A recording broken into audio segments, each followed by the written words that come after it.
Hello दोस्तों, स्वागत है आपका हमारे यूट्यूब चैनल याहू बाबा पे। ये एडवांस जावास्क्रिप्ट से रिलेटेड हमारा 10 ट्यूटोरियल है और इस कोर्स में हम जावास्क्रिप्ट का एक नया फीचर सीखने वाले हैं जिसका नाम है ऊप। देखिए, जो यहाँ पर जावास्क्रिप्ट का एक नया फीचर है जिसका नाम है ऊप, इसका जो फुल फॉर्म है वो है ऑब्जेक्ट ओरिएंटेड प्रोग्रामिंग और ये जावास्क्रिप्ट के ES6 वर्जन के अंदर आया है। और ऊप्स बेसिकली है क्या? ये एक तरीके की कोडिंग की मेथोलॉजी कह सकते हैं। ये कोडिंग का स्टाइल है जो हमारे काफी बड़े कोड को छोटे कोड में कन्वर्ट करने में यूज होता है। इसकी हेल्प से हम काफी ज्यादा कोड जो है मॉड्यूलर कर सकते हैं और उसको रीयूजेबल बना सकते हैं ताकि हम एक बार कोड करके अपने बड़े प्रोजेक्ट के अंदर उसको बार बार यूज कर सकें। और इससे जो कोड भी होता है वो काफी ज्यादा ऑर्गेनाइज हो जाता है, जिसकी हेल्प से हम इसे इजीली मेंटेन कर सकते हैं और इसे इजीली डिबग भी कर सकते हैं। डिबग से मेरा मतलब है कि कोडिंग के अंदर जब भी कोई एरर्स आते हैं तो उनको रेक्टिफाई करना। और यहाँ पर मैं आपको एक चीज और भी बताना चाहता हूँ कि इस तरह की जो मेथोलॉजी होती है इसका यूज जो हम छोटे प्रोजेक्ट्स में नहीं करते हैं, इसको यूज करने का फायदा तभी है अगर आप इसे बड़े प्रोजेक्ट्स के लिए यूज कर रहे हैं। और इनका जो आजकल ज्यादातर यूज हो रहा है वो हो रहा है फ्रेमवर्क्स के अंदर, जो जावास्क्रिप्ट के फ्रेमवर्क्स हैं जैसे React.js, Vue.js, AngularJS या Node.js। तो ये अब आगे शुरू करते हैं ऑब्जेक्ट ओरिएंटेड प्रोग्रामिंग। तो इस कॉन्सेप्ट को समझने के लिए आपको दो टर्म्स को समझना जरूरी है जिसका नाम है क्लास और एक है ऑब्जेक्ट। अगर आपको ये दो कॉन्सेप्ट समझ में आ जाते हैं तो इसका मतलब आपको 50% ऊप्स का कॉन्सेप्ट समझ में आ गया। और ये ऊप्स का कॉन्सेप्ट जो होता है कि बेसिकली सारी जितनी भी प्रोग्रामिंग्स हैं, हाई लेवल प्रोग्रामिंग लैंग्वेजेस हैं, उन सभी के अंदर यूज होता है। तो ये पहले समझते हैं क्लास और ऑब्जेक्ट का मतलब क्या है। यहाँ पर जो क्लास और ऑब्जेक्ट का मतलब है इसको मैं आपको ग्राफिकल एक पिक्चर से समझाने की कोशिश करता हूँ। यहाँ पर देखिए, मान लीजिए हमारे पास यहाँ पे एक फ्लैट का ब्लूप्रिंट है और कोई बिल्डर है वो इसी ब्लूप्रिंट को यूज करके अलग अलग फ्लैट्स बनाना चाहता है। अब जब यहाँ पर आप देख रहे हैं कि ब्लूप्रिंट ही एक है तो इसका मतलब जितने भी फ्लैट्स बनने वाले हैं वो सारे फ्लैट्स जितने भी हैं वो सारे डिजाइन वाइज कॉमन फ्लैट्स होंगे। जैसे कि आप यहाँ पे देख रहे हैं इस ब्लूप्रिंट के अंदर 3 रूम्स है और एक किचन है। तो यही 3 रूम्स और किचन आपको जितने भी फ्लैट्स बना रहे हैं उन सब के अंदर मिलेंगे। जैसे कि आप यहाँ देख रहे हैं 4 फ्लैट्स हैं, बेशक यहाँ पे 40 फ्लैट्स हों, अगर ब्लूप्रिंट सेम है तो उनके अंदर सब चीज आपको कॉमन ही मिलेगी। जितनी इनकी हाइट और विड्थ है उतनी ही आपको यहाँ पर भी मिलेगी सारे फ्लैट्स के अंदर। तो यहाँ पर हम एक चीज समझ सकते हैं, जो ये हमारा ब्लूप्रिंट है इसको हम कह सकते हैं क्लास, और जितने भी एक्चुअल फ्लैट्स बन के आएंगे जो इस क्लास को यूज करके बनेंगे उनको हम कह सकते हैं ऑब्जेक्ट। तो आपके ऑब्जेक्ट के अंदर वो कोई भी ऐसी चीज नहीं होगी जो आपके ब्लूप्रिंट के अंदर ना हो, मतलब कि आपकी क्लास के अंदर। तो आपका जो ऑब्जेक्ट होता है ये बेसिकली रिप्रेजेंट कर रहा होता है कि आपकी एक्चुअल में क्लास कैसी है। आपकी क्लास के अंदर जो जो चीजें दिख रही हैं वही आपको अपने ऑब्जेक्ट के अंदर भी मिलेंगी। यहाँ पर मैं क्लास और ऑब्जेक्ट का एक एग्जांपल आपको और दिखाता हूँ, वो थोड़ा सा एडवांस एग्जांपल है। तो यहाँ पर मान लीजिए हमारे पास एक क्लास है कार नाम से और हमारे पास 2 एक्चुअल कार्स भी हैं। जैसे कि आप यहाँ पे देख रहे हैं, एक है मारुति स्विफ्ट और एक है टोयोटा की फॉर्च्यूनर। तो यहाँ पे जो कार है वो तो हमारी है क्लास, और जो एक्चुअल ये आपको कार्स दिख रही हैं ये हमारे पास है एक ऑब्जेक्ट जो कि इस कार से रिलेटेड है। अब जैसे कि आप जानते होंगे जितनी भी कार्स होती हैं उसके अंदर कुछ कॉमन प्रॉपर्टीज होती हैं, जैसे कि उनका कलर होता है, उनका इंजन होता है, उनके अंदर सीट्स होती हैं, उनके अंदर AC की ऑप्शन होती है, और लास्ट में हम कह सकते हैं या उनका एक प्राइस भी सेट होता है। तो ये जितने भी फीचर्स होते हैं इसको अगर हम बेसिकली प्रोग्रामिंग लैंग्वेज में बोलें तो ये होती हैं हमारी प्रॉपर्टीज। और ये प्रॉपर्टीज किससे लिंक्ड होती हैं? ये होती हैं किसी ना किसी क्लास से लिंक्ड। हर क्लास की अपनी अलग प्रॉपर्टीज होती हैं। तो जैसे कि आप यहाँ पे देख रहे हैं हमारे पास 2 एक्चुअल कार्स हैं, एक है स्विफ्ट और एक है फॉर्च्यूनर। तो इनकी केस में भी ये वाली प्रॉपर्टीज हैं, मगर इनकी वैल्यूज अगर आप देखेंगे तो वो अलग अलग हो सकती हैं। जैसे कि आप यहाँ पे देख रहे हैं, जैसे आप देखिए यहाँ पर इसमें कलर की ऑप्शन जो है स्विफ्ट में वो है 4 और फॉर्च्यूनर के केस में है 5। और इसी तरह अगर इंजन की बात करें तो यहाँ पर है 1200 सीसी का इंजन और यहाँ पर है 2700 सीसी का इंजन। इसमें सीट्स हैं 5, इसमें है 7। इनके प्राइस भी अलग अलग है। और AC की ऑप्शन जो है वो मॉडल टू मॉडल डिपेंड करती है, किसी में AC होता है और किसी में नहीं होता। तो एक्चुअल में जब हम क्लास के अंदर प्रोग्रामिंग करते हैं तो उसके अंदर हम यहाँ पर प्रॉपर्टीज लेते हैं जो कि होते हैं बेसिकली वेरिएबल्स, जिसके अंदर हम कोई ना कोई वैल्यू स्टोर करते हैं। और इन वैल्यूज को हम आगे कैसे मैनिपुलेट करना चाहते हैं या कुछ भी काम करना चाहते हैं तो उसके लिए हमारे को क्लासेस के अंदर एक चीज और बनानी पड़ती है जिसे हम कहते हैं बेसिकली मेथड्स। आइए उसके बारे में मैं आपको डिटेल में बताता हूँ। देखिए, जैसे मैंने आपको बताया कि क्लास के अंदर 2 चीजें होती हैं, एक होती है प्रॉपर्टीज और एक होते हैं मेथड्स। प्रॉपर्टीज के बारे में मैंने जैसे आपको बता दी, ये होते हैं हमारे वेरिएबल्स। तो यहाँ पर जैसे मान लीजिए हमारे पास जो क्लास है, हमने क्लास बनाई कैलकुलेशन नाम से, और इसके अंदर हम प्रॉपर्टीज ले लेते हैं कुछ वेरिएबल्स। जैसे कि मैंने यहाँ पर 3 वेरिएबल्स लिए हैं। ये जो तीनों वेरिएबल्स होते हैं इनको डिक्लेयर कहाँ करना है? आपने क्लास के अंदर ही करना होता है, क्योंकि ये इस क्लास से रिलेटेड ही है। और इनका यूज हम कैसे करेंगे? देखिए, इनके अंदर अगर वैल्यू स्टोर करानी है या इन पे कोई भी कैलकुलेशन करनी है तो उसके लिए हमारे को यहाँ पे यूज करने होते हैं मेथड्स। मेथड्स क्या होते हैं? बेसिकली एक फंक्शन होते हैं। जैसे मान लीजिए हम कैलकुलेशन करना चाहते हैं और हम यहाँ पर वेरिएबल्स की एडिशन करने के लिए एक सम नाम से एक फंक्शन बना लेते हैं। जैसे कि आप यहाँ पे देख रहे हैं, इस फंक्शन के अंदर हमने क्या किया, यहाँ पर हमने एक वेरिएबल लिया सी, जो कि हमने यहाँ पर इस क्लास के अंदर डिक्लेयर भी किया, और इसी के अंदर दो वेरिएबल्स को ऐड कर दिया ए प्लस बी। ये दोनों वेरिएबल्स भी मैंने इस क्लास के अंदर यूज किए हुए हैं। और लास्ट में जब भी ये फंक्शन कोई कॉल करेगा तो उसको हम रिटर्न कर देंगे सी की वैल्यू। तो आप अपने मेथड के अंदर सिर्फ उन्हीं प्रॉपर्टीज का यूज कर सकते हैं जो आपने डिक्लेयर कर रखी हैं। इसके अलावा आप कोई भी एक्स्ट्रा प्रॉपर्टी जो आपने बाहर डिफाइन की है क्लास से, उसको क्लास के अंदर यूज नहीं कर सकते। तो जैसा कि हमने ये एक मेथड बनाया, आप किसी भी क्लास के अंदर मल्टीपल मेथड्स भी बना सकते हैं। मान लीजिए मैंने एक मेथड और बना लिया, सब करके, सब मतलब सब्ट्रैक्शन, और इसके अंदर यहाँ पर ए और बी के सब्ट्रैक्शन करके जो रिजल्ट आ रहा है वो मैं सी में स्टोर करवा रहा हूँ और लास्ट में सी की वैल्यू को रिटर्न कर रहा हूँ। तो एक्चुअल में जो मेथड्स होते हैं ये बात को रिप्रेजेंट करते हैं कि आपकी जो क्लास है वो क्या क्या कर सकती है, क्योंकि जो भी उसकी वर्किंग होती है वो सारे उसके मेथड्स के अंदर डिफाइन होती है। तो ये इसके बाद मैं आपको दिखाता हूँ कि जावास्क्रिप्ट के अंदर क्लास को डिक्लेयर करने का और उसके अंदर प्रॉपर्टीज और मेथड को बनाने का तरीका क्या क्या है। तो देखिए, मान लीजिए मैं यहाँ पर एक क्लास लेना चाहता हूँ हेलो नाम से। तो उसके लिए सबसे पहले मैं यहाँ पे लिखूंगा क्लास, और उसके स्पेस देके मैं यहाँ पर कोई भी एक नेम दे सकता हूँ। ये होगा हमारी क्लास का नेम। इस नेम के बीच में आप स्पेस नहीं दे सकते, मगर अंडरस्कोर वगैरह लगा सकते हैं। और इस क्लास के अंदर हम क्या क्या कर सकते हैं, जैसे मैंने आपको बताया प्रॉपर्टीज और मेथड बना सकते हैं। तो जैसा कि मैं कोई एक मेथड बनाना चाहता हूँ तो उसके लिए मैं उसका नेम ले लूंगा। ये नॉर्मल एक फंक्शन ही होता है, बस इसके अंदर हम यहाँ पर फंक्शन नहीं लिखते। जैसे कि हमने जावास्क्रिप्ट के बिगनर कोर्स के अंदर देखा था, फंक्शन का नाम लेने के बाद आपको राउंड ब्रेसेस लेनी है और करली ब्रेसेस के अंदर वो फंक्शन की जोन सी भी आपको वर्किंग करानी है वो इसके अंदर आप डिफाइन कर सकते हैं। तो यहाँ पर ये मैसेज बन गया हमारा एक मेथड। आप एक क्लास के अंदर मल्टीपल मेथड्स भी बना सकते हैं, और जब भी आप इस मेथड को कॉल करना चाहते हैं तो आपको सबसे पहले क्या करना पड़ेगा, आपको इस क्लास का एक ऑब्जेक्ट बनाना पड़ेगा। जैसे कि मैंने स्टार्टिंग में बताया था ब्लूप्रिंट के एग्जांपल में कि ब्लूप्रिंट सिर्फ एक क्लास है और एक्चुअल में जो फ्लैट बन के आ रहे थे वो उसके ऑब्जेक्ट थे। तो इसका हमने एक्चुअल ऑब्जेक्ट जो बनाना है उसके लिए मेरे को एक लेना पड़ेगा एक वेरिएबल, जैसे कि मैंने यहाँ पे लिया। उसके बाद मैं लिखूंगा न्यू, और उसके बाद मेरे को अपनी क्लास का नाम देना और उसके बाद राउंड ब्रेसेस लगानी है। ऐसा करने से होगा कि जो हमारा वेरिएबल होगा ये बन जाएगा एक ऑब्जेक्ट। ऑब्जेक्ट बनाने के बाद ही मैं इसके अंदर जितनी भी प्रॉपर्टीज हैं या मेथड हैं उनको असेस कर सकता हूँ। तो मान लीजिए मैं अगर मैसेज नाम का जो मेथड है इसको कॉल करना चाहता हूँ तो उसके लिए मैं इस ऑब्जेक्ट को लिखूंगा और उसके बाद डॉट लगा के मेथड का नाम दे दूंगा, जैसा कि आप यहाँ पे देख रहे हैं। और अगर इसके अंदर मान लीजिए कोई आर्गुमेंट्स भी हैं, मतलब कि एज ए पैरामीटर मैं कोई वैल्यू सेट करना चाहता हूँ, तो बिल्कुल वो वैसे ही करूंगा जैसे मैं नॉर्मल फंक्शन के अंदर करता हूँ। तो ये अब मैं आपको दिखाता हूँ एक एग्जाम्पल इस क्लास से रिलेटेड। उसके बाद मैं आपको क्लास से रिलेटेड कुछ और भी बातें बताने वाला हूँ एक प्रैक्टिकल एग्जाम्पल को शो करने के बाद। तो यहाँ पर देखिए, मैंने अपना वेब एडिटर ओपन कर लिया और यहाँ पर मैंने एक फाइल बना ली जिसका नाम मैंने रखा है classes.html। और यहाँ पे आप देख सकते हैं मैंने बेसिक HTML का एक कोड लिखा है जिसके अंदर हेड टैग के अंदर मैंने यहाँ पे स्क्रिप्ट टैग लिया है और उसके अंदर मैंने वही क्लास बनाई है हेलो नाम से, जिसको मैंने अभी आपको स्लाइड में दिखाया था। और यहाँ पर इसके अंदर एक मेथड भी डिफाइन किया मैसेज नाम से। जब भी यूजर इसे कॉल करेगा तो यहाँ पर हमारे पास मैसेज आ जाएगा हेलो एवरीवन। अब इसको कॉल अगर मेरे को करना है तो उसके लिए सबसे पहले मेरे को इस क्लास का एक ऑब्जेक्ट बनाना पड़ेगा। तो देखिए, उसके लिए मैं यहाँ पर एक वेरिएबल ले लेता हूँ ए नाम से, और यहाँ पर लिखता हूँ न्यू, और यहाँ पे आ जाएगा हमारी क्लास का नाम हेलो। ये देखिए, अब मैं जब भी इस फंक्शन को कॉल करना चाहता हूँ तो उसके लिए मेरे को क्या करना पड़ेगा, अपने ऑब्जेक्ट के नेम को यूज़ करना है। तो देखिए, यहाँ पर मैं लिखता हूँ ए डॉट, अब कौन सी मेथड को यूज़ करना है उसका नाम मेरे को डॉट के बाद ही लगाना है। तो यहाँ पे मैं ले रहा हूँ मैसेज। ये देखिए, अब यहाँ पे मैंने फाइल को सेव किया और ये देखिए यहाँ पर जो भी हमारे मैसेज के अंदर एक्चुअल मैसेज था हेलो एवरीवन वो यहाँ पे प्रिंट हो चुका है। तो आपको यहाँ पे समझ में आ रहा होगा कि क्लास है हमारे पास, उसका हमारे को ऑब्जेक्ट बनाना है और उसके अंदर कोई भी मेथड्स अगर मेरे को यहाँ पे यूज़ करने हैं तो मैं इजीली कर सकता हूँ। मान लीजिए मैं यहाँ पर एक मेथड और बना लेता हूँ और उसका नाम मैं कुछ भी रख देता हूँ, जैसे सॉरी। अब इसके अंदर भी मेरे को एक मैसेज शो करना है जैसे मैंने यहाँ पर किया। तो मैं यहाँ पर कंसोल के अंदर लिख देता हूँ सॉरी एवरीवन। ये देखिए, अब अगर मेरे को इस मेथड को कॉल करना है तो मैं यहाँ पर दोबारा से इस ऑब्जेक्ट के नेम को यूज़ कर सकता हूँ ए डॉट सॉरी। ये देखिए, मैंने फाइल को सेव किया और ये देखिए, तो ये हमारा एक तरीका है कि हम क्लास के अंदर जितने भी मल्टीपल मेथड्स हैं उनको अगर हम यूज़ करना चाहते हैं तो हम ऑब्जेक्ट बना के उनको यूज़ कर सकते हैं। अब बात आती है इसकी प्रॉपर्टीज़ की। तो प्रॉपर्टीज़ के लिए आपको पहले यहाँ पे मैं एक चीज़ समझाना चाहता हूँ कि यहाँ पर जो हम क्लास के अंदर जावास्क्रिप्ट के अंदर मेथड्स बनाते हैं, जैसे कि मैंने यहाँ पे बनाया मैसेज और सॉरी नाम से, इस तरह के और भी तरीके के मेथड्स होते हैं और उनका यूज़ क्या होता है आइए उसको समझते हैं। पहले देखिए, यहाँ पर जावास्क्रिप्ट के अंदर 3 तरीके के अलग अलग मेथड्स होते हैं।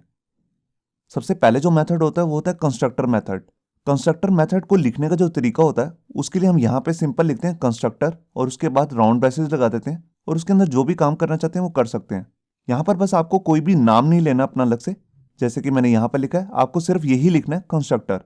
देखिए जो इस तरह के फंक्शन होते हैं कंस्ट्रक्टर फंक्शन, इनका एक पर्पज होता है। जैसे ही हम किसी भी क्लास का ऑब्जेक्ट बनाते हैं तो ये जो फंक्शन होते हैं ये अपने आप कॉल हो जाते हैं। जैसा कि अभी मैंने आपको एक दिखाया था, हमने एक हेलो नाम से क्लास बनाई थी, तो जैसे ही मैं उसका कोई भी ऑब्जेक्ट बनाऊंगा तो ये फंक्शन अपने आप कॉल हो जाएगा और कंसोल के अंदर प्रिंट हो सकता है हेलो। तो इस तरह के जो फंक्शन होते हैं इनका बेसिकली यूज हम कब करते हैं, जब भी हमें किसी क्लास के अंदर कोई भी प्रॉपर्टी डिफाइन करना चाहते हैं या उसकी वैल्यू को असाइन करना चाहते हैं, मतलब कि उसको इनिशियलाइज करना चाहते हैं, तब हम इन कंस्ट्रक्टर फंक्शन को यूज करते हैं। इसके बाद में आते हैं हमारे पास प्रोटोटाइप मेथड्स। जैसा कि अभी मैंने आपको यहाँ पे एक मैसेज नाम का मेथड बना के दिखाया था और एक सॉरी नाम का, तो एक तरीके का प्रोटोटाइप मेथड है। इसमें हम खुद का एक नेम देते हैं और जब तक इनको कॉल नहीं करेंगे तो ये ऑटोमेटिकली अपने आप कॉल नहीं होते हैं।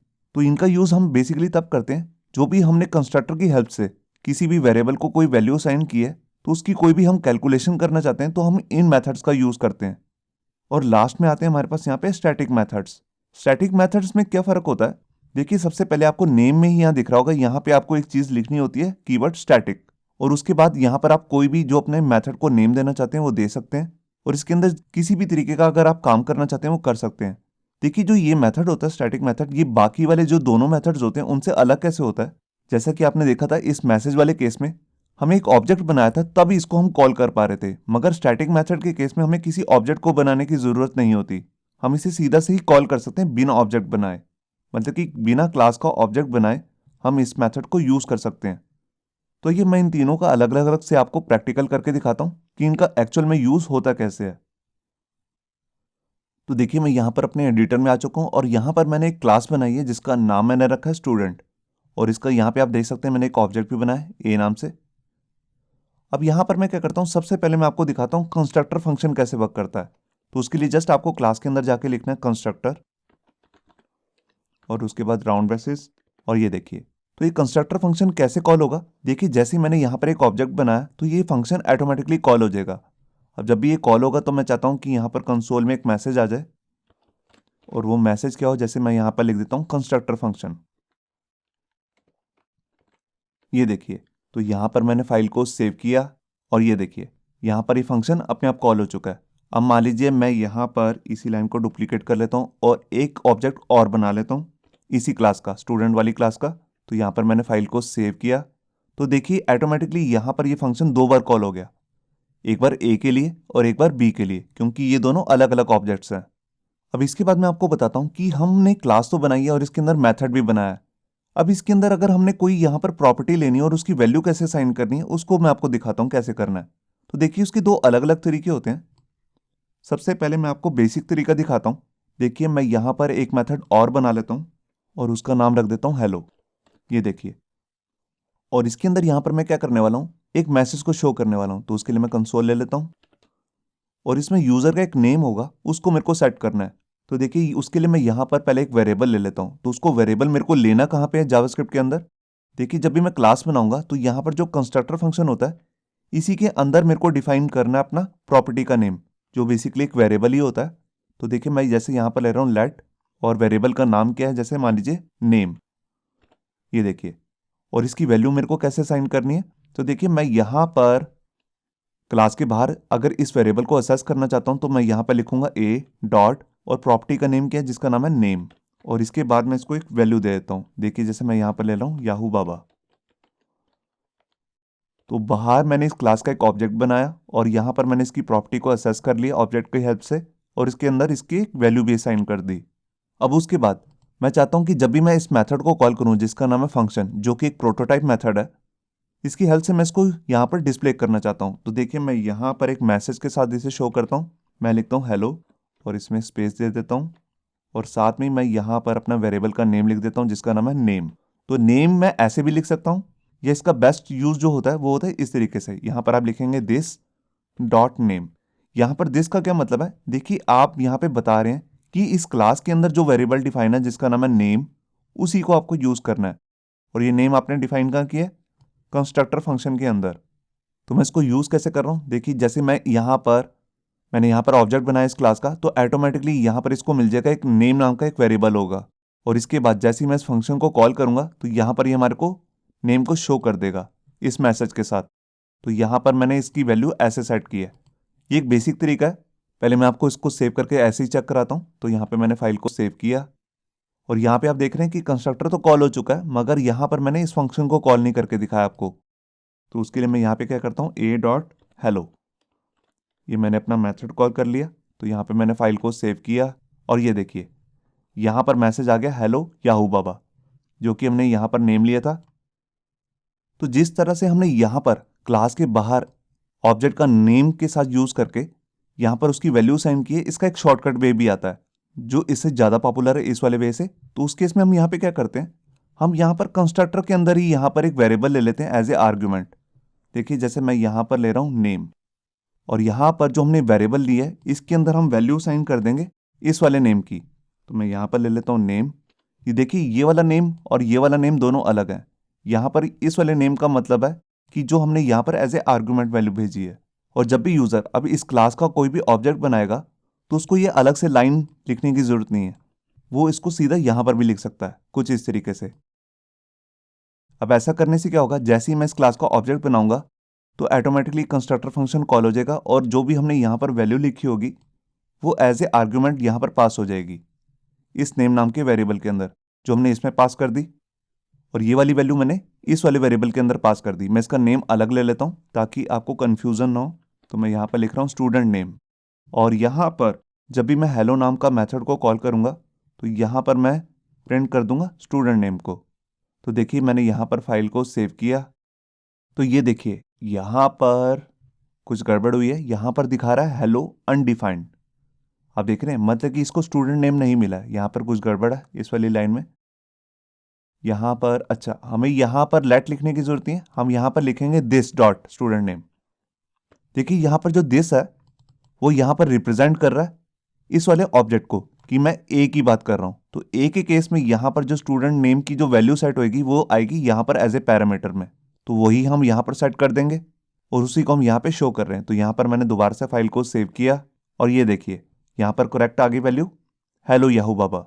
तो इस एग्जाम्पल से आपको क्लियर हो गया होगा कि जब भी हमने किसी भी क्लास के अंदर कोई भी प्रॉपर्टी की वैल्यू सेट करनी है तो उसके लिए हम यहाँ पर इस तरीके से कर सकते हैं। जब भी हम ऑब्जेक्ट बना रहे हैं तो इस तरह हम यहाँ पर पास कर सकते हैं। मान लीजिए अगर मैंने एक वैल्यू नहीं दो वैल्यूज को सेट करना है, मतलब कि दो अलग अलग प्रॉपर्टीज हैं। मान लीजिए मैं यहाँ पर एक प्रॉपर्टी और ले लेता हूँ और इसमें यहाँ पर एज के लिए कर देता हूँ। तो यहाँ पर भी मैं एज ए आर्ग्यूमेंट दो वेरिएबल ले लेता हूँ, एक है एज और यहाँ पर भी मैं दो अलग वैल्यूज़ को सेट करूँगा, एक है स्टूडेंट की एज। ये मैंने एक अलग वेरिएबल लिया है जो मेरा इसी वाली क्लास के अंदर ही यूज़ होगा स्टूडेंट नेम और एज की तरह, और यहाँ पर मैं वैल्यू सेट कर दूंगा जो हमारे को यहाँ पर एज ए आर्ग्यूमेंट मिलेगी एज। ये देखिए अब इसकी भी वैल्यू को अगर मैं असेस करना चाहता हूँ यहाँ पे हेलो फंक्शन के अंदर तो मैं इजीली कर सकता हूँ।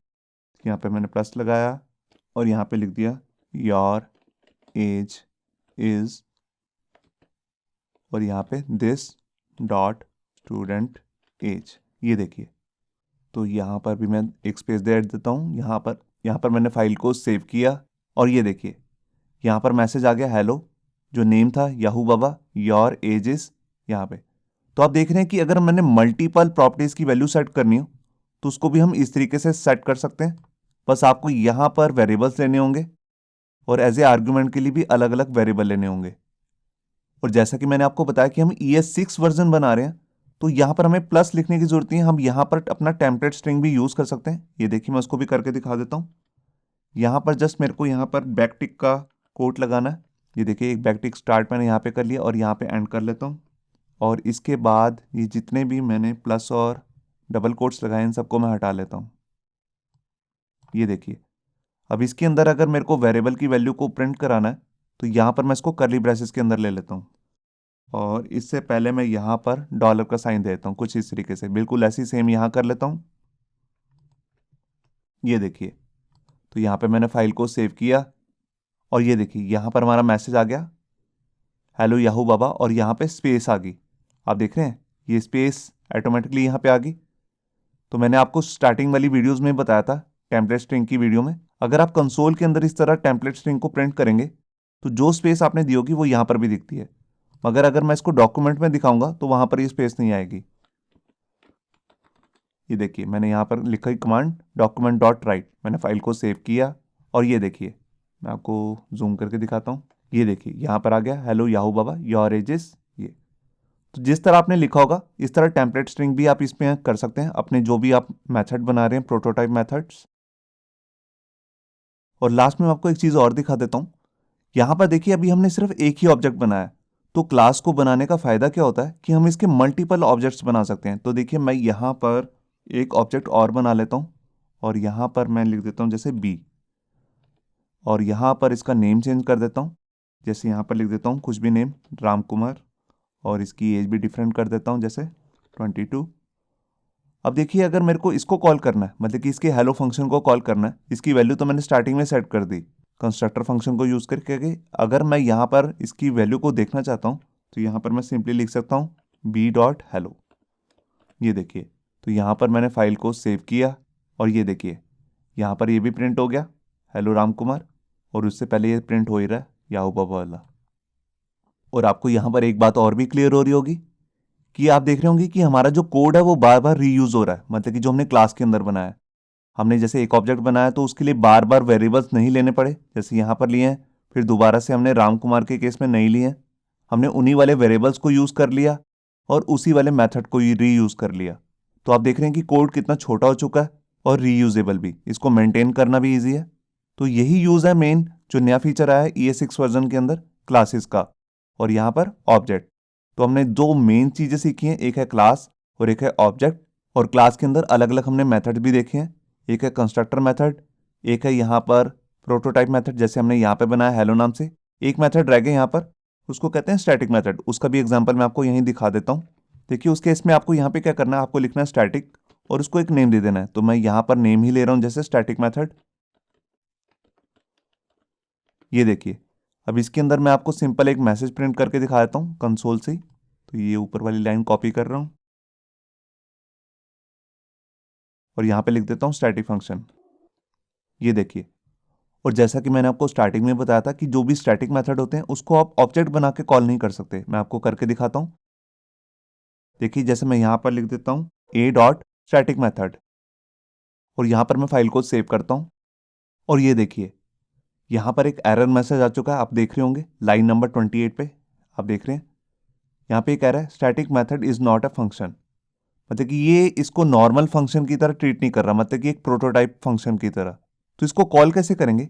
देखिए आप इसे बिना कोई ऑब्जेक्ट बनाए भी कॉल कर सकते हैं। तो उसका तरीका क्या रहेगा, आपको सबसे पहले क्लास का नाम लेना है। तुम्हारी क्लास का नाम है स्टूडेंट, तो यहाँ पर मैं लिखता हूँ एक ही जगह पे स्टूडेंट डॉट, फिर उसके बाद उसका स्टैटिक मेथड जो हमारे केस में है स्टैटिक मेथड नेम है उसका, वही मैंने यहाँ पे ले लिया और यहाँ पे फाइल को सेव किया। और ये देखिए मैंने इसके अंदर मैसेज लिखा था स्टैटिक फंक्शन, वही यहाँ पर प्रिंट हो चुका है। तो ये हमारा थर्ड मेथड है स्टैटिक मेथड, जिसको कॉल करने के लिए ऑब्जेक्ट बनाने की जरूरत नहीं है, आप इसे सीधे से ही कॉल कर सकते हैं। उससे पहले आपको यहाँ पे लिखना है क्लास का नाम, फिर डॉट लगा के आप मेथड का नाम दे सकते हैं जो भी स्टैटिक मेथड है। इसे नेक्स्ट वीडियो में भी हम क्लासेस से रिलेटेड एक नया टॉपिक सीखने वाले हैं, तो उस वीडियो को भी देखना मत भूलिए। होप सो आपको ये हमारा वीडियो ट्यूटोरियल अच्छा लगा होगा। अगर अच्छा लगा है तो वीडियो को प्लीज़ लाइक करना मत भूलिए। अगर आप ऐसे ही रेगुलर अपडेट चाहते हैं तो हमारे चैनल याहू बाबा को सब्सक्राइब करना मत भूलिए। Thank you.